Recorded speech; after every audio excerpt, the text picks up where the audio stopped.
if for those of you who didn't hear me, our camera does pick up the audience, and if you're all sitting in the back, it doesn't pick up the back. Maybe that's what you want. I don't know. Anyway, I would appreciate it if you would sit up forward so it doesn't look like I'm preaching just to myself.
Welcome, everyone. Rise in body or spirit for our opening hymn, Gather the Spirit, hymn number 347.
Good morning and welcome to the Unitarian Universalists of Sarasota. We are so glad you are here, whether you're here in person or online, anywhere in the world. I'm Catherine Bonner, Director of Programs and Religious Education. I'm also a member of the Worship Committee, which coordinates the services when our settled minister, Reverend Jay Woolen, is out of the pulpit. I also happen to be your guest speaker today. We especially want to welcome our visitors both on campus and on live stream. We invite our visitors to participate in any of our events, and we welcome you to find out more about us and Unitarian Universalism by registering on our virtual guest book, which you can find via a link on our homepage at our website, uusrq.org. If you're here in person, there's a sign-up sheet for visitors at the welcome table right outside the sanctuary doors. And if you do, you will get our weekly newsletter, such a prize, and Zoom links to our virtual events. We are a vibrant community and with many ways for you to connect. Check out the insert in your order of service or the newsletter or the web page for our upcoming events. We are also a gregarious bunch, and so we invite everyone to join us for potluck, refreshments, and conversation after the service. Don't worry if you didn't bring anything. We always have a lot to share. And members, please be sure to greet any visitors on your way out of the service today. They will have on the paper name tags, and first-time visitors have red borders. You never know who might become your new friend. And now I'd like to invite up Jane Rose for a special announcement.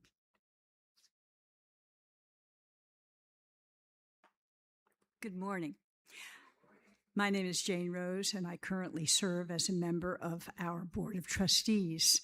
And I would like to share with you something exciting that we have coming up.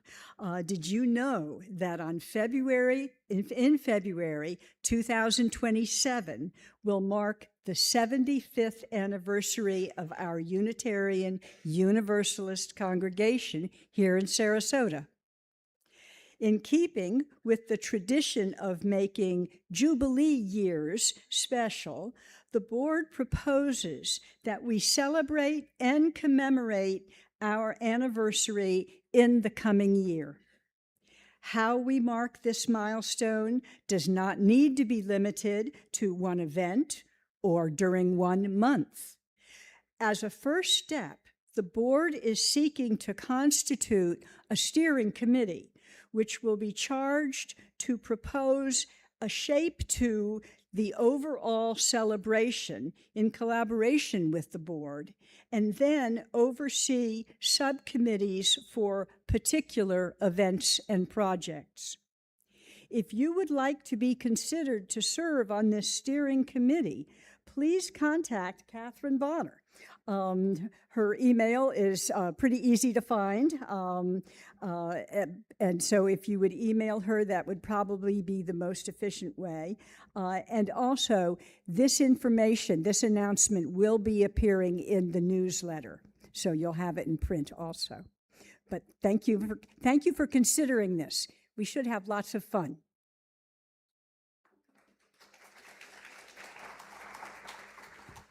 Thank you, Jane.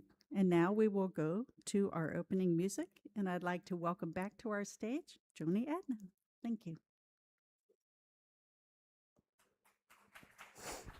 Thank you. Well, I don't think, am I on? Okay. Yay. All right.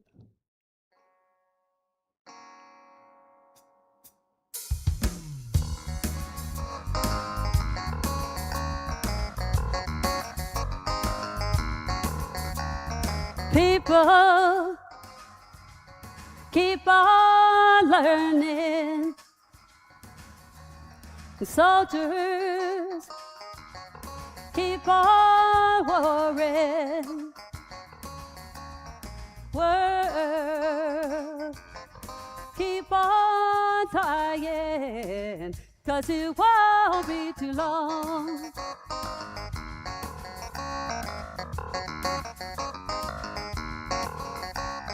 Powers keep on lying,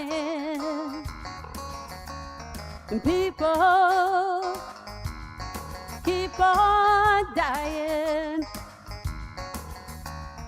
World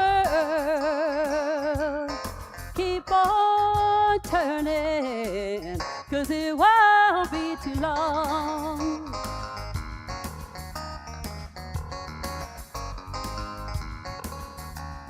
I'm so glad that he let me try it again.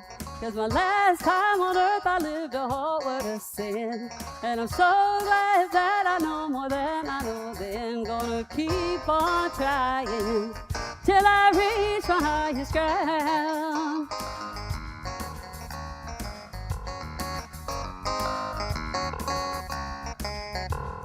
Teachers, keep on teaching.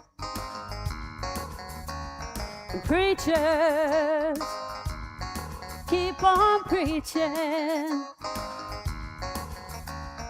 World, keep on turning, 'cause it won't be too long.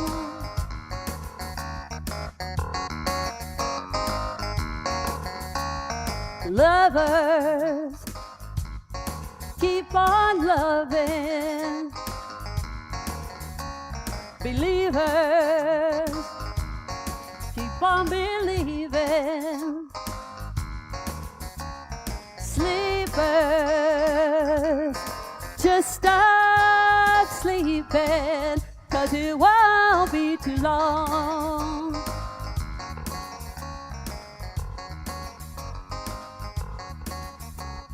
I'm so glad that he let me try it again. 'Cause my last time on earth I lived a whole world of sin. And I'm so glad that I know more than I know then. Gonna keep on trying till I reach my highest ground.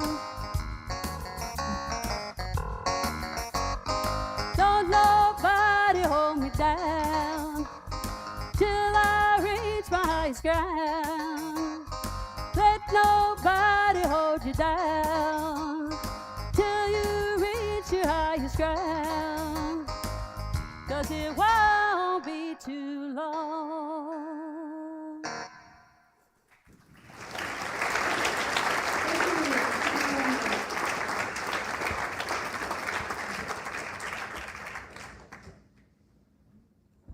Thank you, Joni. Preachers keep on preaching. I like that. So today's opening preaching is an adaptation of the introduction to Letters to a Starseed by Rebecca Cambell. I have always been deeply fascinated by the big questions of life. Who are we? What is the soul? What are we doing here? According to Plato, devoted student of Socrates, Socrates said that it's the state of our soul or inner being which determines the quality of life. I recognize that there are different beliefs about our origins, one of which is that the human body evolved from the salty oceanic depths. Yet I believe that there's more to who we are than our physical body and mind. I believe that our souls are eternal, that we choose very consciously to incarnate into physical bodies, and that the soul, the body, and the mind are all equal, sacred, and holy. And I believe that now, more than ever, we must commit to being here on earth, to embody our soul right down into ourselves. At this time, when the polarity of earth seems to be at an all-time high, and we are unable to look away any longer, we must find a way to be fully here, now. As we light our chalice, the symbol of Unitarian Universalism, please join me in reciting the words on the screen behind me and printed in your order of service. May this chalice light remind me that each of us is a being of light and energy, and we are called upon to shine our soul's light on the dark shadows of this world, to uplift ourselves and the souls around us.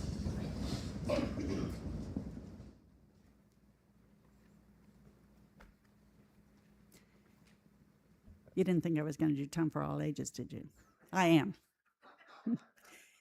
So today's story is The Everything Seed, a story of beginnings by Carol Mactanacho and illustrated by Joy Troyer.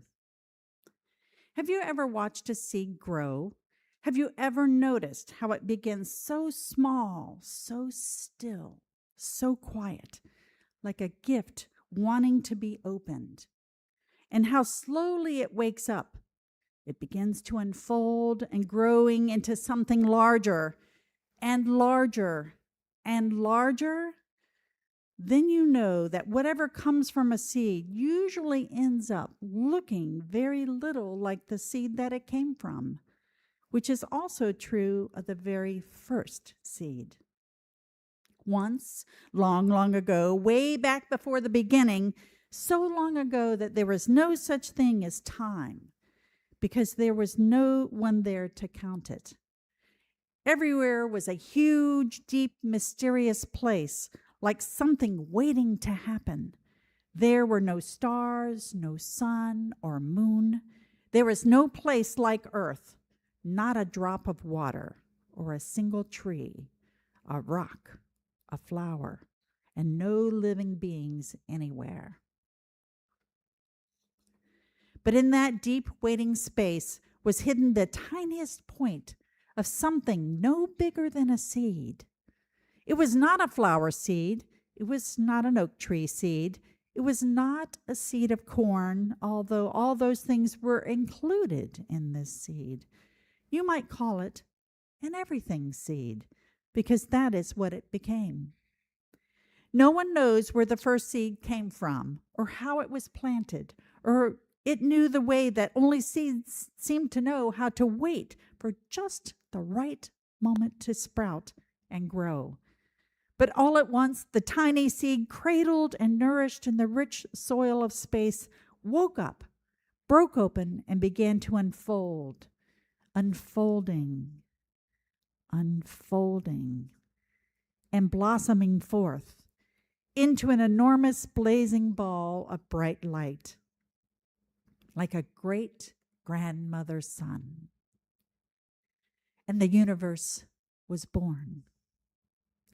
Out fluttered the galaxies like a storm of snowflakes, swirling and gathering into the brightest, most blindingly beautiful cloud of stars. And out of the star clouds whirled our own star, the one we call the sun, and our earth and our moon, and all the round spinning planets we have learned how to name. And this is the secret of that tiny seed. You and I were there in the very beginning. Just as the idea of each leaf on a big oak tree lies hidden inside an acorn, we were there with all the stars and the planets, all the rocks and oceans, plants and animals and people. Everything that is now and ever was or ever will be was inside that very first tiny seed. So when you hold a seed in your hand and wonder what it could become, imagine how you and all that is here and once came from the tiniest speck of an everything seed before it sprouted and grew long, long ago in the way back beginning of time. Now, if this were an ordinary story, it would end right there. But this is a story of the universe that keeps unfolding.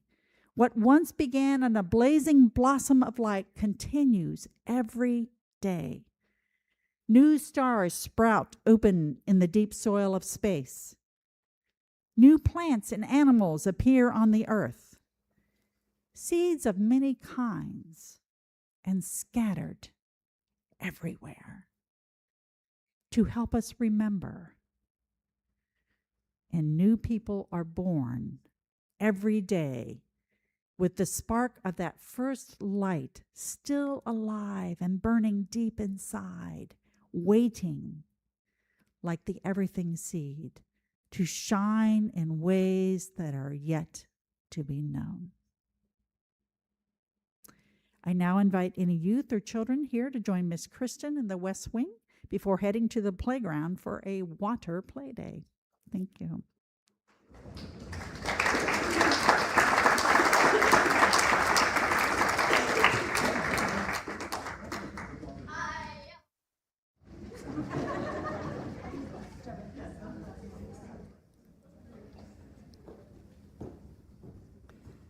Sounds like fun.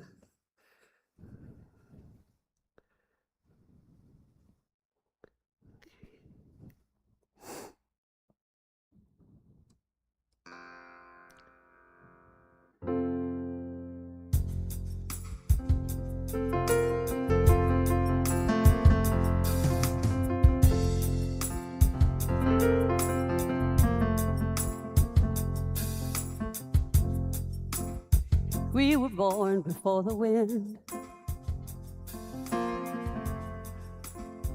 also younger than the sun. Yeah, the bonnie boat was one as we sailed into the mystic.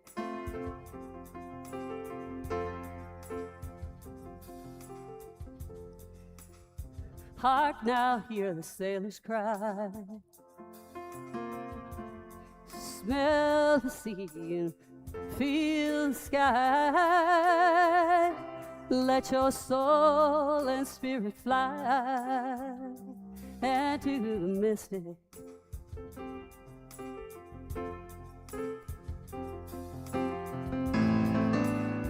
When that foghorn blows, I will be coming home.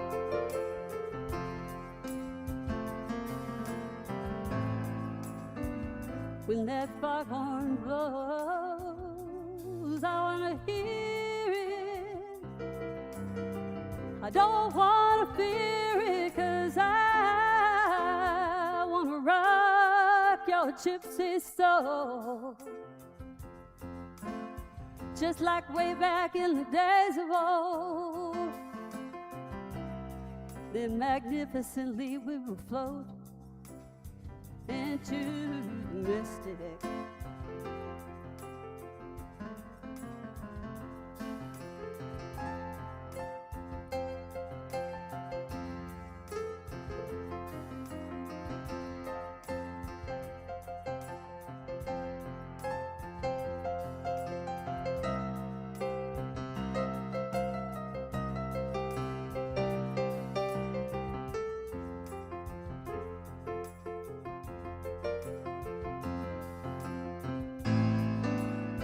When that foghorn blows, I will be coming home.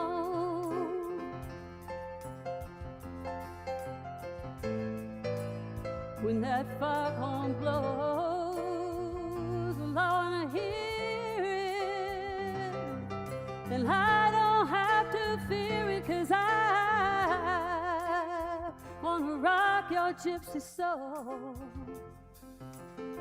Just like way back in the days of old.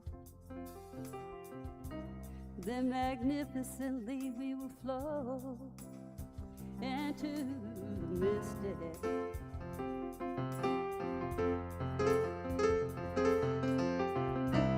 Then magnificently we will flow into the mystic.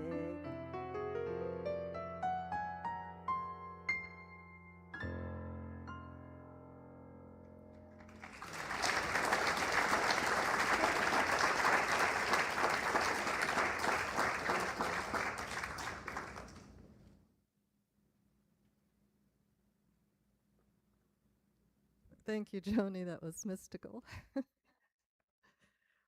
My name is Terrie-Anne Bajorek, and I'm filling in for Raina, who was unable to be here today. As we settle into a time of meditation, let us consider Dr. Brian Weiss's description of the cycle of life from his book, Messages from the Masters. The cycle of life. We go through so many stages when we're here. We shed a baby body, go into a child's, from child to an adult into old age. Why shouldn't we go one step further and shed the adult body and go into a spiritual plane? That is what we do. We don't just stop growing, we continue to grow.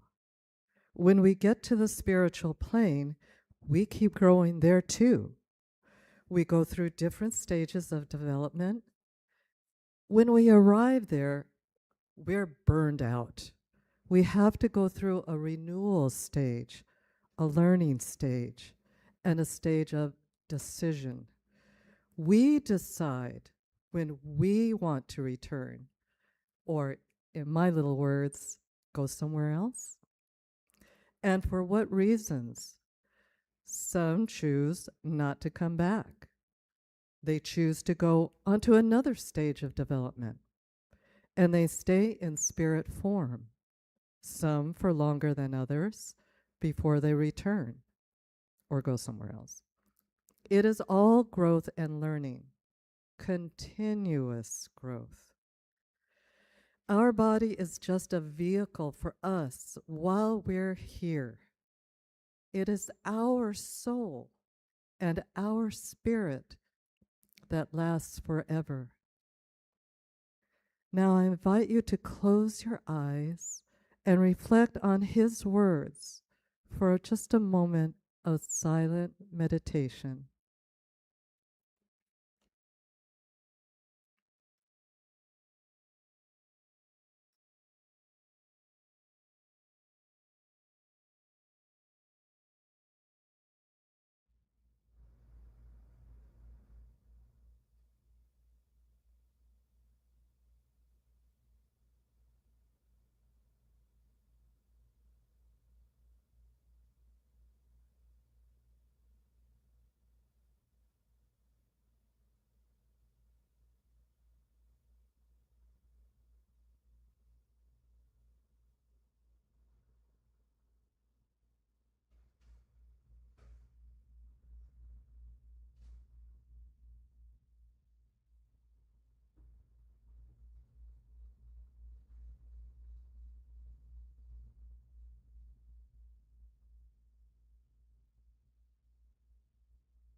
So often we use the word soul or its derivatives in our Western culture. We've heard of soulful eyes. He's got no soul. Heart and soul, and even soul train. But more recently, I'm hearing more in conversation, both with progressives and conservatives, that so-and-so has no soul, and that our country has lost its soul. So I thought maybe it's time to address this topic of soul. What do we mean by soul? How is it defined? Do we all have a soul? Where does a soul come from?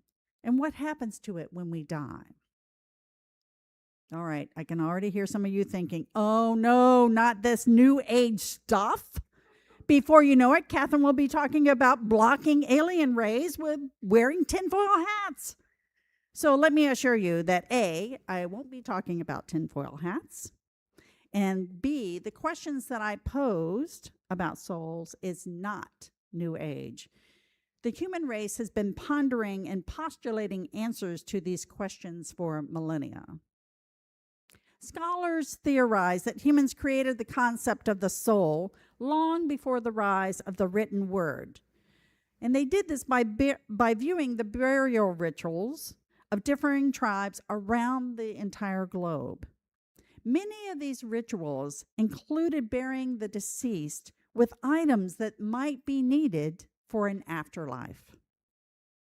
In the first written languages, the words that translated to soul included the Sumerian word zi, the Egyptian word ba, the Hebrew word nephesh, and the Greek word psyche.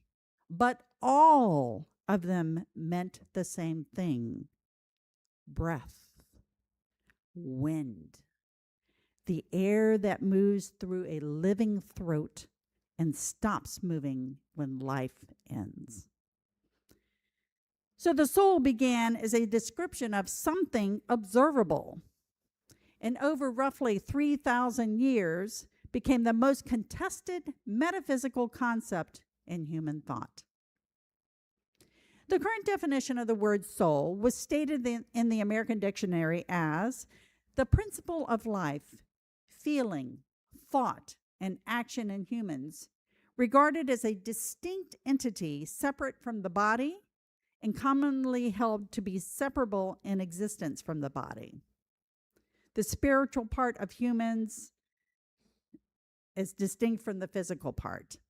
Or, another definition, the spiritual part of humans regarded in its moral aspect or as believed to survive death and to be subject to happiness or misery in a life to come. So the transformation from these two definitions, from the original observable description of breath, happened as religious practices and norms and philosophies became codified in their own sacred texts. Genesis 2:7 states, "And the Lord God formed man of the dust of the ground and breathed into his nostrils the breath of life, and the man became a living soul." So early Jews did not consider the soul to be distinct from the body or having even a spiritual connection. Later, the Egyptians built a systematic account of what the soul is and where each part goes after death, but only for the kings. It wasn't for everybody.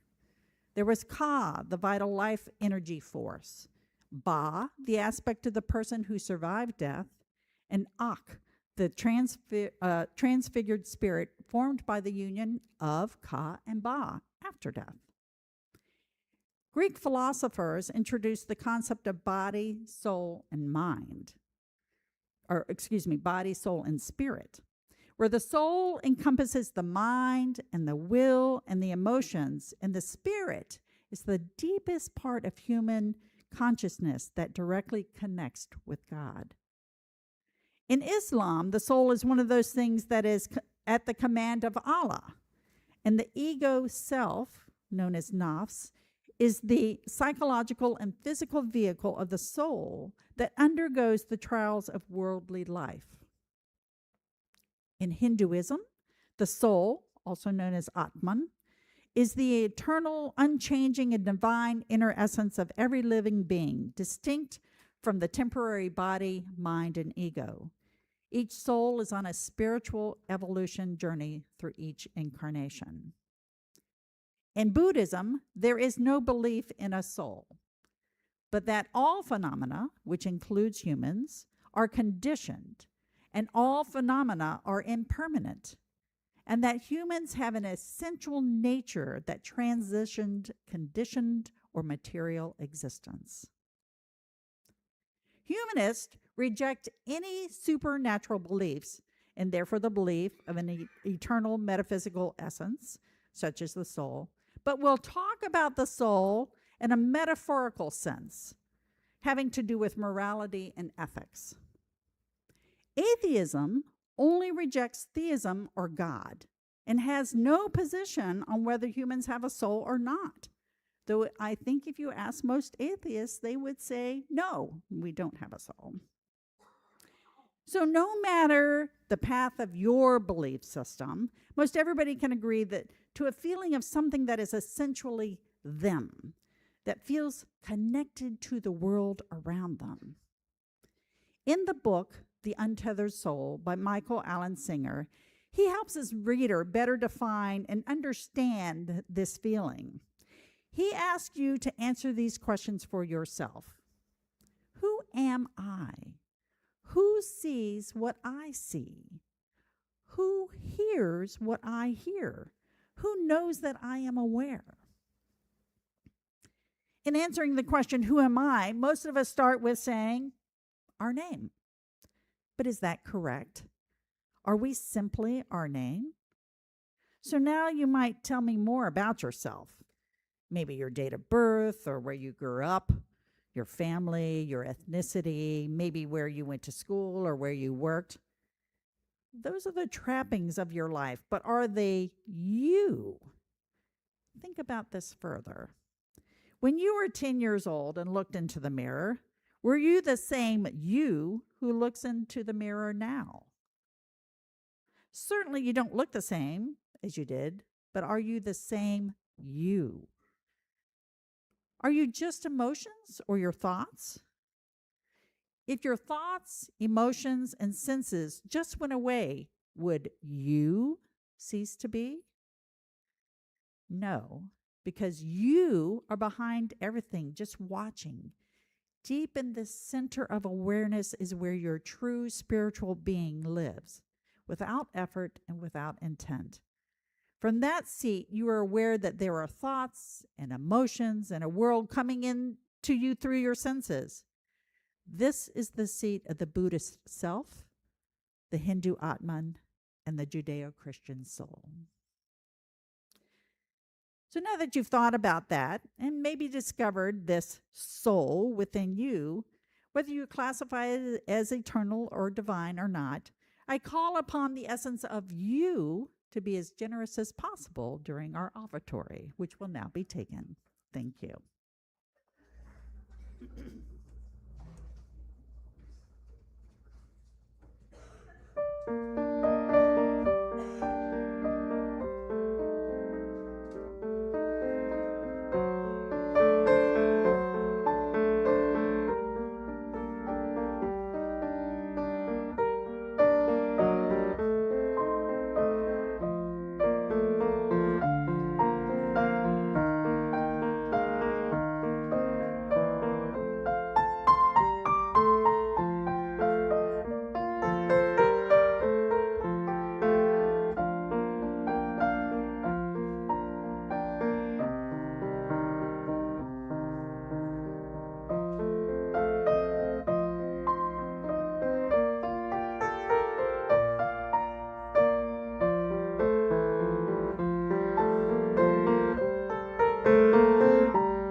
Thank you for that lovely piece of music.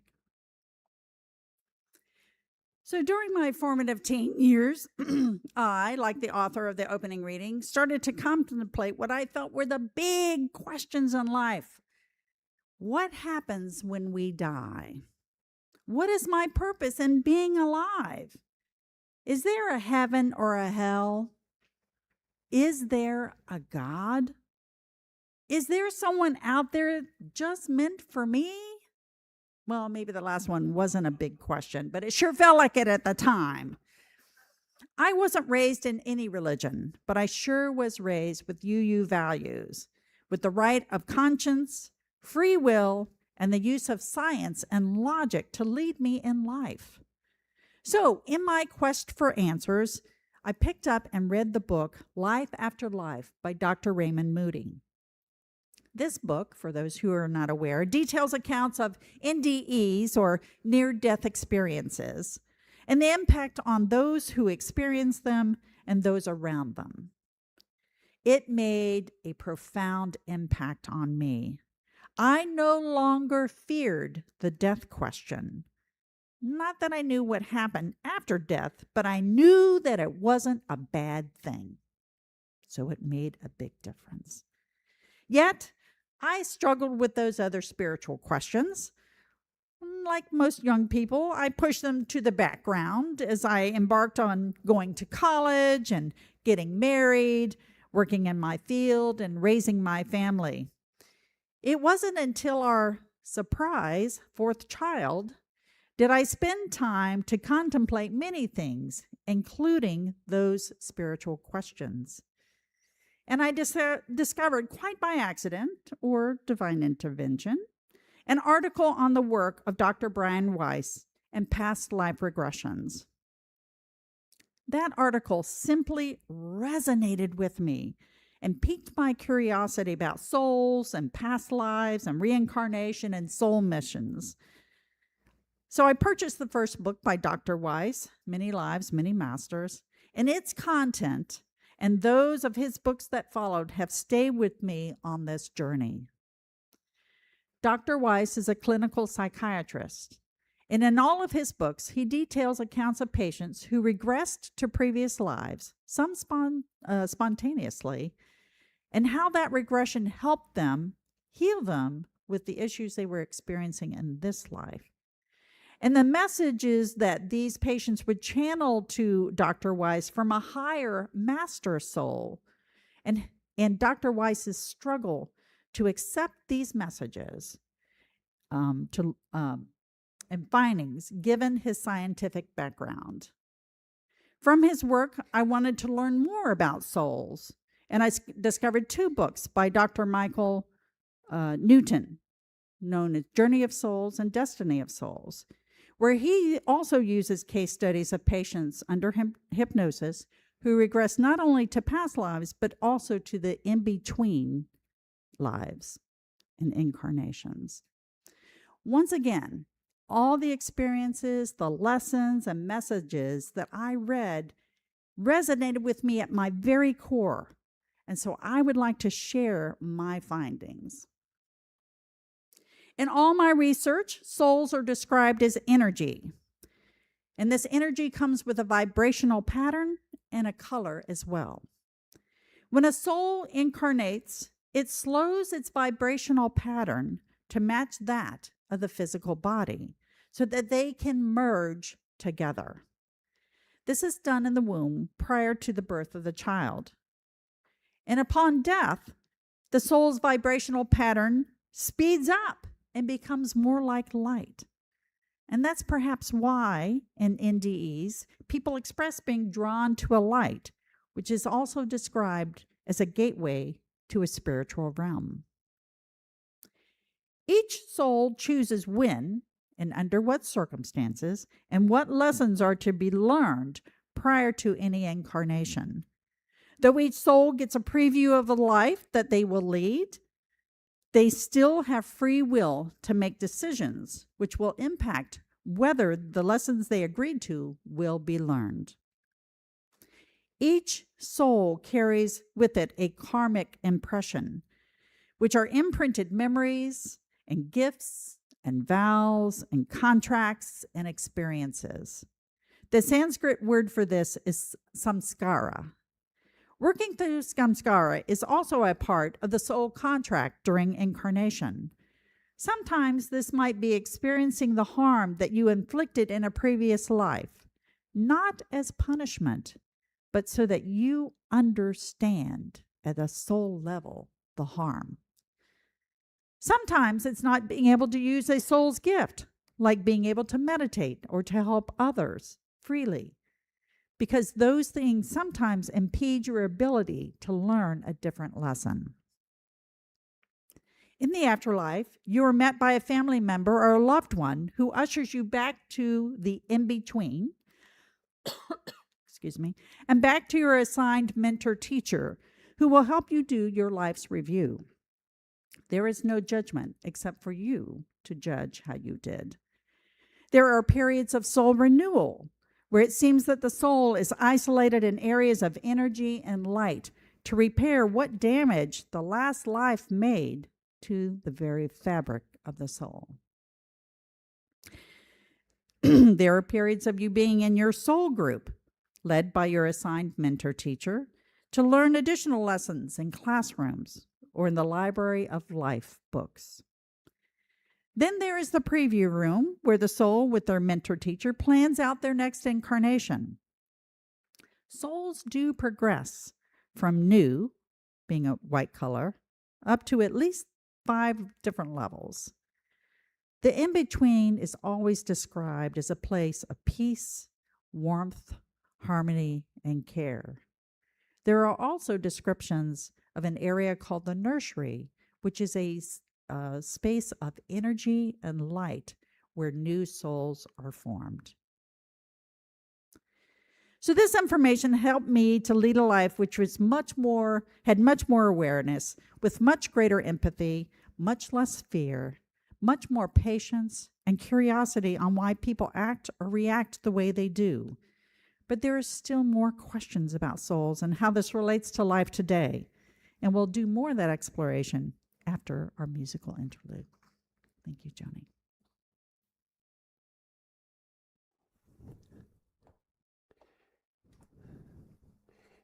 So, Elton John and his lyricist,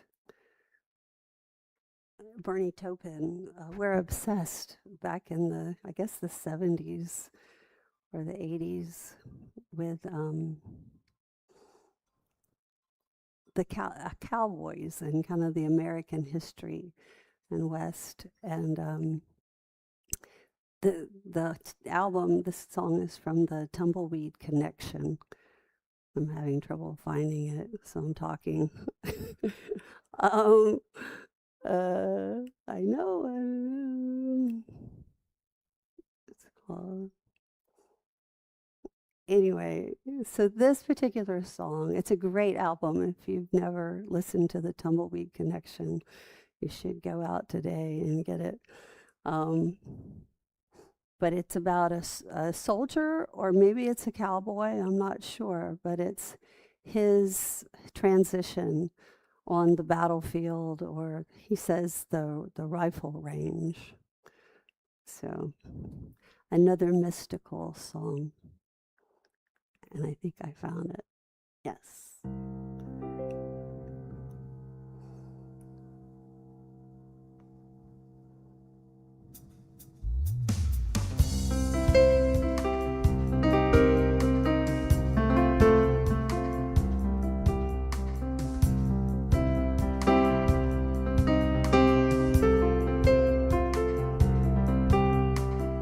I took myself a blue canoe, and I floated like a leaf, dazzling, dancing, and half enchanted in my Merlin sleep. Crazy was the feeling, restless were my eyes, insane they took the paddles, my arms they're paralyzed. So where to now, St. Peter? If it's true, I'm in your hands. I may not be a Christian, but I've done all one man can. I understand I'm on the road where all that was is gone. So where to now, St. Peter? Show me which road I'm on, which road I'm on.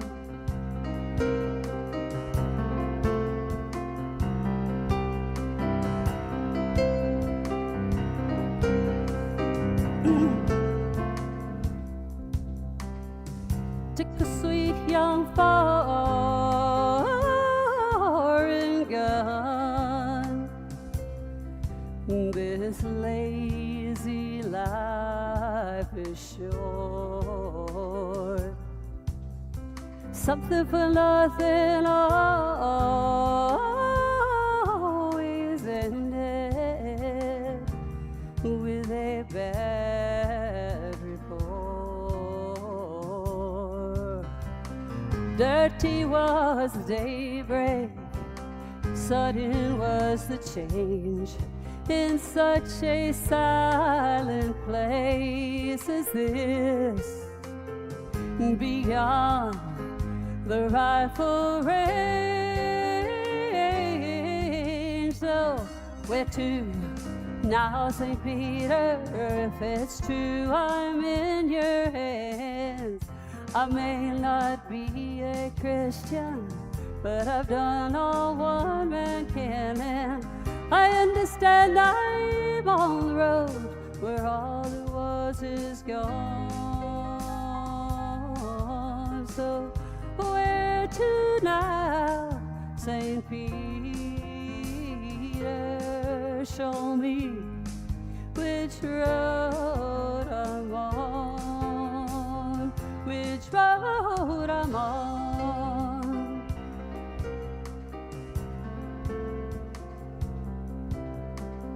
I took myself a blue canoe.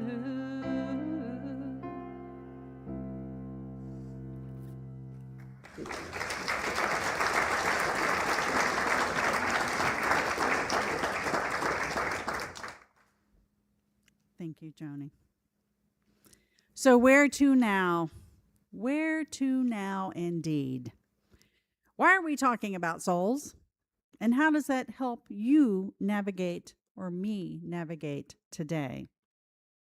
So my sermon today was designed to hopefully open up your mind to a new way of thinking, or to awaken you to a part of you that you may not have realized was there. Or to give comfort to you that you are not alone if you feel there is more to life than just the here and now. Sometimes those who believe in the mystical do not share their true feelings for fear of being ridiculed in a world that values logic.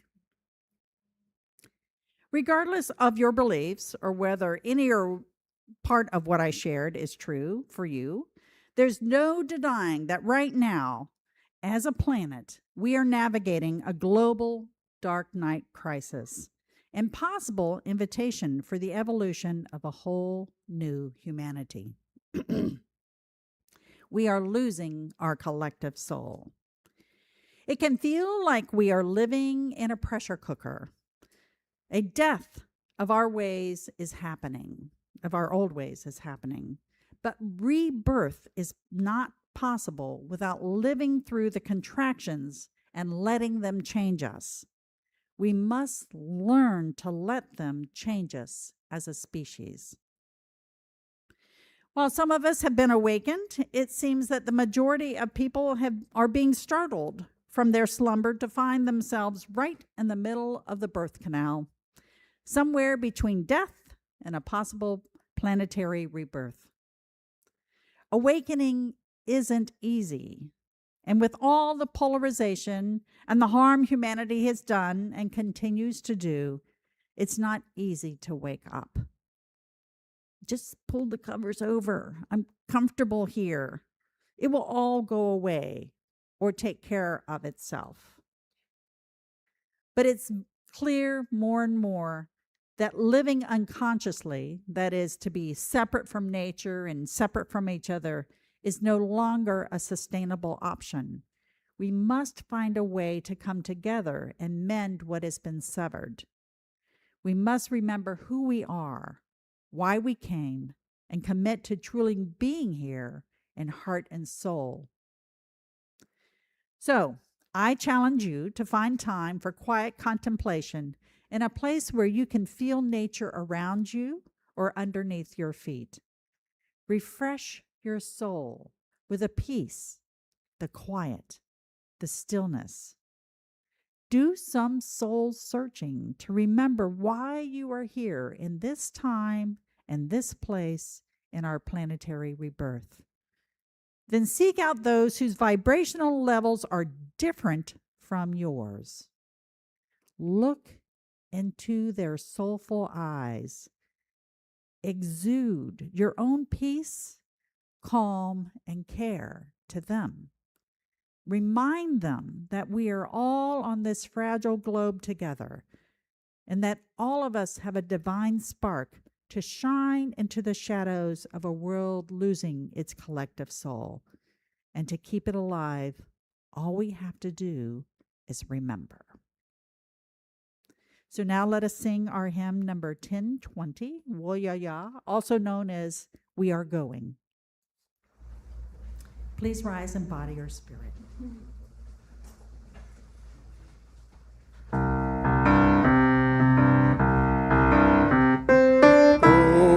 Going, heaven knows where we are going, but we know within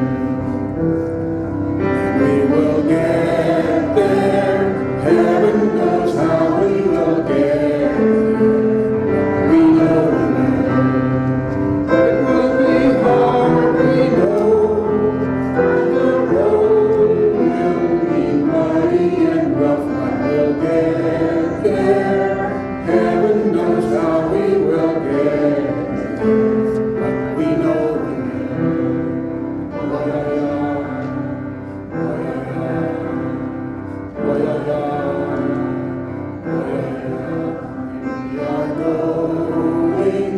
Heaven knows where we are going, but we know we will get there. Heaven knows how we will get there, but we know we will.